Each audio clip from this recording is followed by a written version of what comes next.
มาบัดนี้ไผพร้อมแล้วสิพาไปยามบ้านพี่เมืองน้องเฮานั่นก็คือประเทศลาวเด้อที่มีแม่น้ำโขงกั้นกลางระหว่างไทยลาวการเข้ามาเที่ยวประเทศลาวในครั้งนี้พวกเฮาใช้เวลาทั้งหมด10 มื้อมาลาวในครั้งนี้พวกเฮาเดินทางมายังด่านเชียงของจังหวัดเชียงรายประเทศไทยของเฮาเด้อจ้ะซึ่งตรงข้ามกับด่านเชียงของจังหวัดเชียงรายของเฮาก็สิเป็น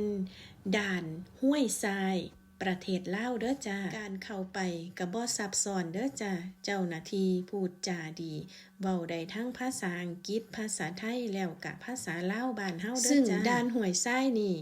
พอเฮาไปถึงแล้วก็สิมีรถ2แถวเด้อไปส่งเฮายังหมู่บ้านห้วยทรายและหมู่บ้านห้วยทรายนี่ก็คือท่าเรือหลักท่าเรือสำคัญเด้อจ้าที่สิให้เฮา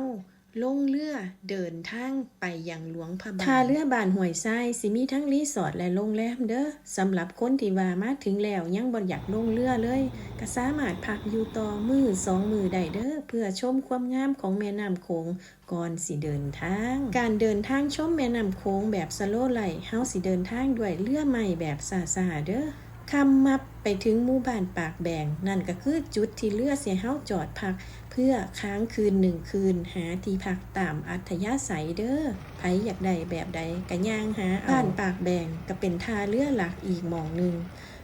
ก็สิมีอาหารขายหลากหลายชนิดให้นักท่องเที่ยวได้กินได้ดื่มได้พักค้างคืนเนาะตื่นเช้ามาเรือก็สินัดเวลาเฮา9 โมงเช้าเพื่อเดินทางต่อไปยังหลวงพระบาง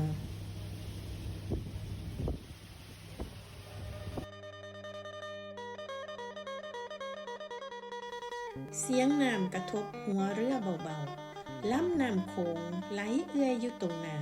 สายน้ำสายนี้บ่ได้กั้นแค่พรมแดนแต่มันเชื่อมใจ